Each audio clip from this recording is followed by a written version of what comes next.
Bank গ্যারান্টির বিপরীতে কাঁচামাল আমদানিতে থাকা ৩০% মূল্য সংযোজনের শর্ত প্রত্যাহার করা হয়েছে প্রস্তাবিত বাজেটে। এই সিদ্ধান্তের মাধ্যমে স্থানীয় বস্ত্রশিল্পের কবর রচনা হবে বলে মনে করে বস্ত্রকল মালিকদের সংগঠন বিটিএমএ।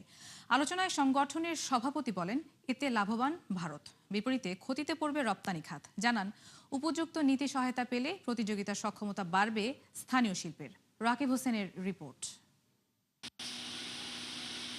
বন্ড সুবিধার বাইরে থাকা রপ্তানিমুখী শিল্পের প্রতিযোগিতা সক্ষমতা বাড়াতে গেল বছর ব্যাংক গ্যারান্টির মাধ্যমে কাঁচামাল আমদানির সুযোগ দেয় অন্তর্বর্তী সরকার, যেখানে শর্ত ছিল অন্তত ৩০% মূল্য সংযোজনের। কিন্তু প্রস্তাবিত বাজেটে এই শর্ত প্রত্যাহার করা হয়েছে, জানিয়ে তীব্র বিরোধিতায় বস্ত্রকল মালিকদের সংগঠন বিটিএমএ। সংবাদ সম্মেলনে সংগঠনটির সভাপতি বলেন, এমন সিদ্ধান্ত বাস্তবায়নে লাভবান হবে ভারত, আর কবর রচনা হবে স্থানীয় শিল্পের। সুবিধাকে জটিল নীতিতে বন্দী করে কৃত্রিম সংকট তৈরি করা হচ্ছে বলেও অভিযোগ করেন সংগঠনের নেতারা। আমরা যেটা ইনসিস্ট করেছি মোস্টলি কটনের উপরে আর একটা দুইটা ব্লেন্ডেড আইটেমের উপরে। আপনি ম্যানমেড ফাইবারের বেলায় আমরা কোনো হস্তক্ষেপ করিনি। আমরা চাচ্ছি ওই সেক্টরটা আরও গ্রো করুক। যে সেক্টরটা আমি স্বয়ংসম্পূর্ণ, আমি সেটাতেই চেয়েছি। এবং লেদারের বেলায় হয়তো এটার নেচার আরেক রকম হবে, সেটা তারা আলাদা পলিসি আনতে হবে, সবগুলোকে একইভাবে দেখা যাবে না। আমরা তো চাঁদের দেশ থেকে কোনো ফর্মুলা নিয়ে আপনাদের কাছে যাইনি যে আমাকে এটা করে দেন, ওটা করে দেন, সেটা করে দেন, বলি নাই।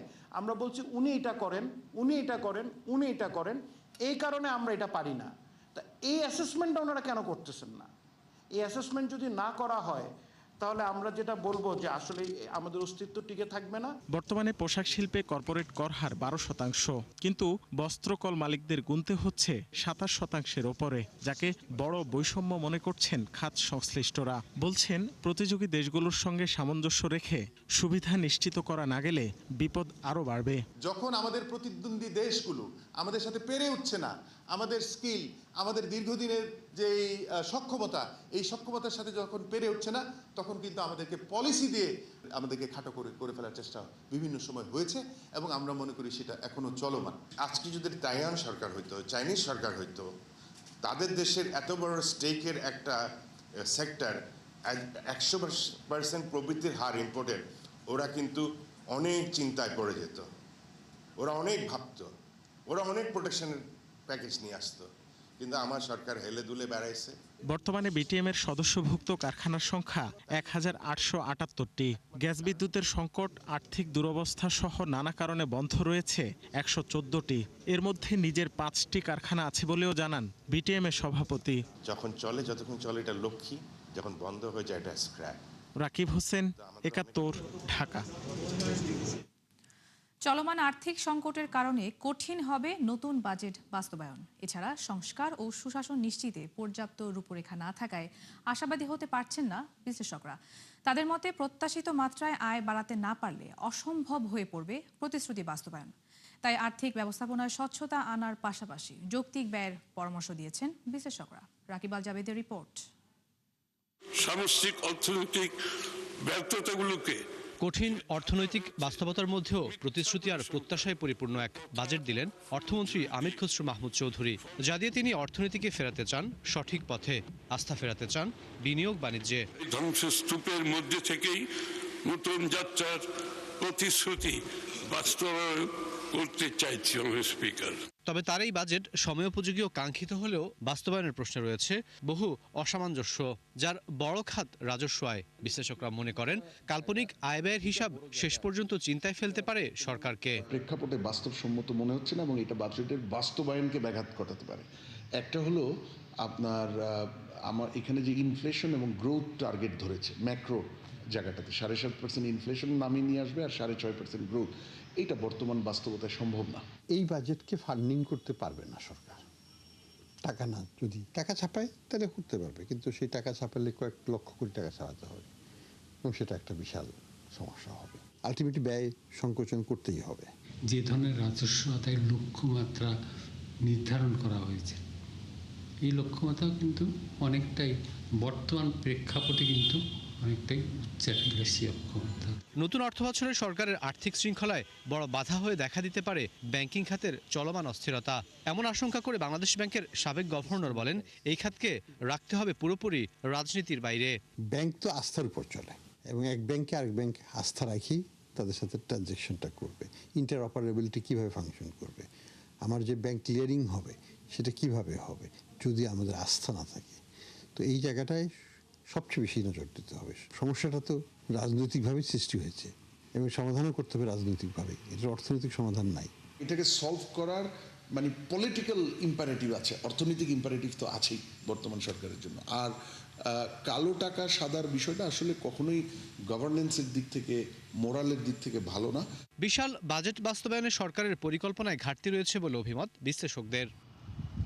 বিরাট বাজেট বাস্তবায়নে বিএনপি সরকারকে পাড়ি দিতে হবে নানা চড়াই উতরাই। বিশেষত অর্থনৈতিক সংকটের এই সময়ে বড় চ্যালেঞ্জ হয়ে দাঁড়াবে বিপুল পরিমাণ রাজস্ব আদায়, যা কিনা আবার মোটা দাগে প্রভাব ফেলবে বিনিয়োগ এবং কর্মসংস্থানের ক্ষেত্রে। তাই বিশ্লেষকরা বলছেন, কেবল অর্থ ব্যয়ের পরিকল্পনা করলেই হবে না, খুঁজে বের করতে হবে এর আয়ের পথটাও। রাকিব আল জাবেদ, ৭১, ঢাকা। বাজেটে বাড়তি কর প্রস্তাবে জ্বালানি নির্ভর রিকন্ডিশনড গাড়ির দাম বাড়বে প্রায় ৩ লাখ টাকা। এতে কঠিন হয়ে পড়বে মধ্যবিত্তের গাড়ি কেনা। তাই বাড়তি কর প্রত্যাহারের দাবি জানিয়েছে রিকন্ডিশনড গাড়ির ব্যবসায়ীদের সংগঠন বারভিডা। সংবাদ সম্মেলনে সংগঠনটির সভাপতি জানান, এভাবে দাম বাড়লে ঝুঁকিতে পড়বে বিনিয়োগ, বাধাগ্রস্ত হবে রাজস্ব আদায়ও। সংগঠনটির দাবি, প্রস্তাবিত বাজেটে রিকন্ডিশনড গাড়ির আমদানিতে ন্যূনতম ১৫৯% পর্যন্ত বাড়ানো হয়েছে, অথচ অন্যান্য ক্ষেত্রে তা কমানো হয়েছে, যা অসম প্রতিযোগিতা বাড়াবে বলে দাবি করা হয়। এমন অবস্থায় দীর্ঘমেয়াদী ও যৌক্তিক কর কাঠামো প্রণয়ন, শুল্ক বৈষম্য দূর করা এবং রিকন্ডিশনড মোটরযান খাতের টেকসই উন্নয়নে প্রয়োজনীয় নীতি সহায়তার আহ্বান জানান তারা। সরকার প্লাগ ইন হাইব্রিড গাড়ি ও জীবাশ্ম জ্বালানি ফসিল ফুয়েল চালিত মধ্যম সারির রিকন্ডিশন গাড়িগুলির ক্ষেত্রে করভার বৃদ্ধির প্রস্তাব করেছে। বারবিডা রিকন্ডিশন মোটরযান আমদানি বাণিজ্য ইতিমধ্যেই অসম প্রতিযোগিতায় ক্ষতিগ্রস্ত। রিকন্ডিশন গাড়ি আমদানিকারীগণ সংকটে পড়বেন, ক্রেতাদেরকে অনেক বেশি টাকায় গাড়ি কিনতে হতে পারে। বাজেটে বিভিন্ন খাতের জন্য ইতিবাচক ঘোষণা থাকলেও বর্তমান প্রেক্ষাপটে তার বাস্তবায়ন কঠিন। পিপিআরসি আয়োজিত অনলাইন সভায় এসব কথা বলেন বক্তারা। এ সময় এনবিআরের সাবেক চেয়ারম্যান আব্দুল মজিদ বলেন, অর্থনীতির উন্নতি না হলে কঠিন হবে ৬,৯৫,০০০ কোটি টাকার রাজস্ব আদায়। এ সময় বাজেটে ব্যবসা সহজ করতে সরকারের সদিচ্ছার কথা উল্লেখ করে বিকেএমএ এর সাবেক সভাপতি ফজলুল হক বলেন, সার্বিক পরিবেশের উন্নয়ন না হলে প্রতিফলিত হবে না সরকারের আকাঙ্ক্ষা। সভায় কৃষি ও জেন্ডার বাজেটের ইতিবাচক দিকগুলো তুলে ধরেন বক্তারা। বলেন, বরাদ্দ বাড়লেও সঠিক জায়গায় অর্থ খরচ হবে কিনা তা নিয়ে সন্দেহ রয়ে গেছে। ভুল তথ্য দিয়ে জনগণকে বিভ্রান্ত করতে চায় না সরকার। তাই মূল্যস্ফীতি কিংবা জিডিপির উপাত্ত যাচাই বাছাই ও স্বচ্ছতায় 2টি কমিটি গঠন করা হয়েছে বলে জানান পরিকল্পনা প্রতিমন্ত্রী জোনায়েদ সাকি। শনিবার বাংলাদেশ পরিসংখ্যান ব্যুরো বিবিএস আয়োজিত মতবিনিময়ে তিনি জানান, জনগণের আস্থা ফেরাতে বিবিএস এর তথ্যকে চ্যালেঞ্জ করেছে সরকার। সংশ্লিষ্ট প্রতিষ্ঠানগুলোও যেন নির্ভুল উপাত্ত পায় সে লক্ষ্যে গঠন করা হচ্ছে 2টি টেকনিক্যাল কমিটিও। এ সময় দেশীয় প্রতিষ্ঠানগুলোর সক্ষমতা বাড়ানোর কথাও জানান প্রতিমন্ত্রী। বলেন, নির্বাচনী ইশতেহার অনুযায়ী মূল্যস্ফীতির লক্ষ্য ৭.৫% নামিয়ে আনতে নির্ভুল তথ্য উপাত্তে সর্বোচ্চ গুরুত্ব দেওয়া হচ্ছে। অতীতের চর্চা থেকে বের হয়ে আসার কথাও জানান সাকি। জনগণের কাছে যাতে সত্যিকার তথ্য উপস্থিত আমরা করতে পারি এবং সেই আস্থা মানুষ ফিরে আসে এবং আমরা আসলে কোন অবস্থা থেকে কোন অবস্থায় যাচ্ছি তার পরিমাপও যথার্থভাবে হাজির হয়, তার জন্য এই তথ্যকে আমরা খুবই গুরুত্বের সাথে বিবেচনা করছি। সরকার সেখানে এসআইডি কিংবা এই আমাদের পরিসংখ্যান ও তথ্য বিভাগ তার ভূমিকাকে খুব গুরুত্বের সাথে বিচার করা হচ্ছে। দেশের বাজারে আবারও কমল স্বর্ণের দাম। ভরিতে প্রায় ২,৫০০ টাকা কমে 22 ক্যারেটের প্রতি ভরির জন্য নতুন দাম 2,26,903 টাকা। বাংলাদেশ জুয়েলার্স সমিতি বাজুস এ তথ্য জানায়। বলা হয়, বাজারে তেজাবি স্বর্ণের দাম কমায় এই সমন্বয় করা হয়েছে। নতুন মূল্য অনুযায়ী 21 ক্যারেটের স্বর্ণের দাম 2,16,193 টাকা। এছাড়া সনাতন পদ্ধতির 1 ভরি রূপার দাম ৩,২০০ টাকা নির্ধারণ করে দেয় বাজুস। এর আগে ভরিতে 2,৫০০ টাকা ভ্যাট যুক্ত করে নতুন দাম সমন্বয় করা হয়েছিল। মার্কিন ইরান চুক্তি সইয়ের পর বিশ্ববাজারে নিম্নমুখী তেলের দাম। সবশেষ তথ্য অনুযায়ী প্রতি ব্যারেল অপরিশোধিত জ্বালানির দাম নেমেছে $80। তথ্য বলছে গেল 28 ফেব্রুয়ারি যুদ্ধ শুরুর আগে $70 ঘরে ছিল তেলের দাম, কিন্তু মধ্যপ্রাচ্য উত্তেজনা বাড়ার পর তা উঠে যায় 4 বছরের সর্বোচ্চ $126। এরপর গেল 3 মাস ধরেই অস্থির বৈশ্বিক তেলের বাজার। সবশেষ সপ্তাহে মার্কিন ইরান সম্ভাব্য চুক্তির আলোচনা ঘিরে কমতে থাকে এই দাম, নেমে আসে $80 নিচে। তবে বিশ্লেষকরা বলছেন চুক্তির মাধ্যমে হরমুজ সচল হলেও বিশ্ববাজার পরিস্থিতি পুরোপুরি স্বাভাবিক হতে সময় লাগবে প্রায় 1 বছর। ইরান যুক্তরাষ্ট্র চুক্তির পর আবারও খুলেছে জ্বালানি পরিবহনে কৌশলগতভাবে গুরুত্বপূর্ণ জলপথ হরমুজ প্রণালী। তবে ইরানের লারাক দ্বীপের দক্ষিণে অবস্থিত উত্তর দিকের পথ ব্যবহারের কথা বলছে তেহরানের প্রশাসন।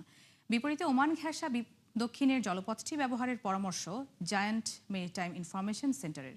এমন দ্বিমুখী নির্দেশনায় কিছুটা বিভ্রান্ত জাহাজগুলো। নুসরাত মমি জানাচ্ছেন বিস্তারিত। ইরান যুক্তরাষ্ট্র চুক্তির পর ফের সচল হলো হরমুজ প্রণালী। শর্ত অনুযায়ী আগামী 2 মাস টোল ছাড়া এই পথে চলাচল করবে জাহাজ, যাতে সম্মতি দেয় ইরানের সর্বোচ্চ জাতীয় পরিষদ। তবে ঠিক কোন পথ ধরে জাহাজগুলো চলাচল করবে তা নিয়ে এখনো কাটেনি ধোঁয়াশা।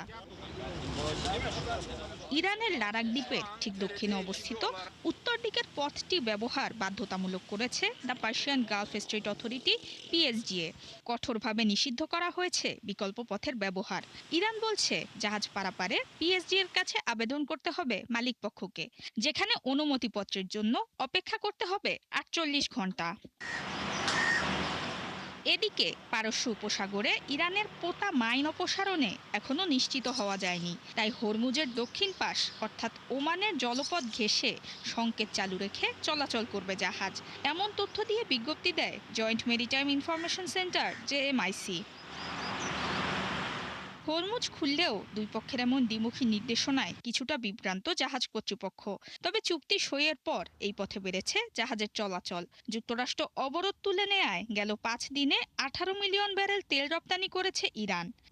তবে এ পথ স্বাভাবিক হলেও বিশ্ববাজারে তেলের ঘাটতি মেটাতে প্রায় 1 বছর সময় লাগবে বলে জানিয়েছে international energy agency IEA. Nusrat Moumi, 71। দুর্গম পাহাড়ি পথে জীবনের ঝুঁকি নিয়ে মোটর সাইকেলে করে তেল পাচার করছেন শত শত মানুষ, যারা ইরানের সস্তা তেল পৌঁছে দিচ্ছেন পাকিস্তানে। এমন ঝুঁকিপূর্ণ ও অবৈধ কাজকে রুটি রুজির একমাত্র মাধ্যম হিসেবে বেছে নিয়েছেন বেলুচিস্তানের অনেক বাসিন্দা। আর এই চোরাচালানের মাধ্যমে প্রতি বছর দেশটিতে ঢুকছে প্রায় $1 বিলিয়ন ইরানি তেল। বিস্তারিত জানাচ্ছেন নাদিয়া ইসলাম তুলি। দিগন্তজোড়া পথের পদে পদে মৃত্যুর পরোয়ানা। একটু অসতর্কতা কিংবা ভুলে যে কোনো মুহূর্তে চলে যেতে পারে জীবন। এমন দুর্গম পাহাড়ি পথ দিয়ে প্রতিদিনই ছুটে চলছে শত শত মোটরসাইকেল, যার এক একটিতে 150 থেকে 200 লিটার জ্বালানি তেল। 900 কিলোমিটারের অরক্ষিত সীমান্ত পাড়ি দিয়ে যাচ্ছে ইরান থেকে পাকিস্তানে। এমন চিত্র উঠে আসে বিবিসির এক অনুসন্ধানী প্রতিবেদনে। সীমান্তরক্ষীদের কড়া পাহারা ভেদ করে জীবনের ঝুঁকি নিয়ে এই চোরাচালানি এখন পাকিস্তানের বেলুচিস্তানের হাজারো মানুষের রুটি রুজির একমাত্র মাধ্যম। তথ্য বলছে এই অঞ্চলের 1.5 কোটি বাসিন্দার 25 লাখই কোনো না কোনোভাবে এই পেশায় জড়িত, যাদের মধ্যে রয়েছে বিশ্ববিদ্যালয়ের উচ্চশিক্ষিত বেকার যুবকরাও। মূলত বেলুচিস্তানে তীব্র অর্থনৈতিক সংকট ও জ্বালানি তেলের আকাশচুম্বী দাম। বিপরীতে সীমান্তের ওপারের সস্তা তেল অর্থনীতির চাকা সচল রাখছে। ফলে জীবনের ঝুঁকি নিয়ে চোরাচালানে জড়াচ্ছেন অনেকেই, যাকে অপরাধ মানতে নারাজ তারা, বরং বিষয়টিকে দেখছেন বেঁচে থাকার লড়াই হিসেবে। যুদ্ধ শুরুর পর ব্যবসার মারাত্মক ক্ষতি হয়েছে। তেলের দাম বাড়লেও কমে গেছে লাভের পরিমাণ। আগে যেখানে 5,000 রুপি লাভ হতো, এখন তা কমে হচ্ছে 3,000। আমি অসহায়, অন্য কোনো কাজের সুযোগ নেই। আমার একটি পা অচল, আরেকটা হাতেও শক্তি পাই না। সন্তানের মুখে খাবার তুলে দিতে বাধ্য হয়ে ঝুঁকিপূর্ণ এ কাজ করছি। সম্প্রতি নিক্কি এশিয়ার প্রতিবেদনে ফাঁস হওয়া পাকিস্তানের এক গোয়েন্দা নথিতে দেখা যায়, প্রতি বছর অবৈধ পথে পাকিস্তানে ঢুকে প্রায় $1 বিলিয়ন ইরানি জ্বালানি তেল। এতে সরকারি তেল বিক্রি কমেছে 27 বছরের মধ্যে সর্বনিম্নে। ধারণা করা হচ্ছে বিক্রি কমায় প্রতি মাসে 16 বিলিয়ন রুপির রাজস্ব হারাচ্ছে সরকার। যদিও চোরাচালান বন্ধে কঠোর হওয়ার কথা বলছে প্রশাসন। নিয়মিত অভিযানে গেল বছর প্রায় 1.5 বিলিয়ন রুপির জ্বালানি তেল জব্দ করেছে দেশটির নিরাপত্তা বাহিনী। নাদিয়া ইসলাম তুলি, ৭১। বিশ্ববাজারের সাথে মিল রেখে জ্বালানির দামে বড় সমন্বয় করেছে পাকিস্তান। এক ধাক্কায় প্রতি লিটার পেট্রোলে ৭৪ ও ডিজেলের দাম ৬৭ রুপি কমানোর সিদ্ধান্ত নিয়েছে দেশটির সরকার। প্রধানমন্ত্রী শাহবাজ শরীফ জানান, দেশের মানুষকে তেলের নজিরবিহীন দাম বৃদ্ধির হাত থেকে বাঁচাতে উন্নয়ন বাজেট ও সাশ্রয়কৃত তহবিল থেকে ১২৯ বিলিয়ন রুপি ভর্তুকি হিসেবে ব্যয় করেছে সরকার। নাদিয়া ইসলাম তুলির আরও একটি রিপোর্ট। ইরান যুক্তরাষ্ট্রের চুক্তির পর বিশ্ববাজারে নিম্নমুখী তেলের দাম, এর সাথে সমন্বয় করে দাম কমিয়েছে পাকিস্তানও, যেখানে প্রতি লিটার পেট্রোলে ৭৪ ও ডিজেলে ৬৭ রুপি কমায় দেশটি। ৩৭৩ রুপির পেট্রোল বিক্রি হচ্ছে ২৯৯ রুপিতে, আর প্রতি লিটার ডিজেল ৩৭৮ রুপি থেকে কমে হয়েছে ৩১১ রুপি। মূলত ভোক্তাদের উপর চাপ কমাতে আন্তর্জাতিক বাজারের কম দামের সুবিধা পৌঁছাতে এই সিদ্ধান্ত নেয় শেহবাজ সরকার। এর আগে গেল ৬ মার্চ প্রতি লিটার পেট্রোল ও ডিজেলে ৫৫ রুপি দাম বাড়ায় সরকার, যার ধারাবাহিকতায় গেল ৩ এপ্রিল রেকর্ড পর্যায়ে পৌঁছায় জ্বালানির দাম। সে সময় প্রতি লিটার পেট্রোলে ১৩৭ ও ডিজেলে ১৮৪ রুপি বৃদ্ধি করে পাকিস্তান সরকার। ফলে প্রধান দুই জ্বালানির দাম পৌঁছায় যথাক্রমে ৪৫৮ ও ৫২০ রুপিতে। এতে তীব্র সমালোচনার মুখে পড়ে শেহবাজ সরকার। ২৪ ঘন্টার মধ্যে জ্বালানি শুল্ক ৮০ রুপি কমিয়ে ৩৭৮ রুপিতে নিয়ে আসে তারা। এমন পরিস্থিতিতে জ্বালানি ব্যবস্থাপনার বিষয়টি জনগণের সামনে তুলে ধরে সরকার, যেখানে বলা হয় সংকটকালীন সময়ে কঠোর সাশ্রয় নীতির অনুসরণ করে তারা, যার মাধ্যমে জ্বালানি খাতে উন্নয়ন বাজেট থেকে ১২৯ বিলিয়ন রুপি সহায়তা দেওয়া হয়। পাকিস্তান সরকারের দাবি, আঞ্চলিক উত্তেজনা ও আন্তর্জাতিক বাজারে অস্থিরতার মধ্যেও জ্বালানি সরবরাহ স্বাভাবিক রেখেছেন তারা, যেখানে দারুণ সমন্বয় করে কেন্দ্র ও প্রাদেশিক সরকার। ফলে তেল নিতে দীর্ঘ লাইনের মতো হয়রানির শিকার হতে হয়নি জনগণকে। নাদিয়া ইসলাম তুলি, ৭১। দর্শক, ৭১ বিজনেসে এই ছিল এখনকার মতো। সরাসরি সংবাদ অনুষ্ঠান দেখতে চোখ রাখুন ৭১-এর ফেসবুক পেজে এবং সাবস্ক্রাইব করুন ৭১-এর ইউটিউব চ্যানেল। থাকুন ৭১-এর সাথে।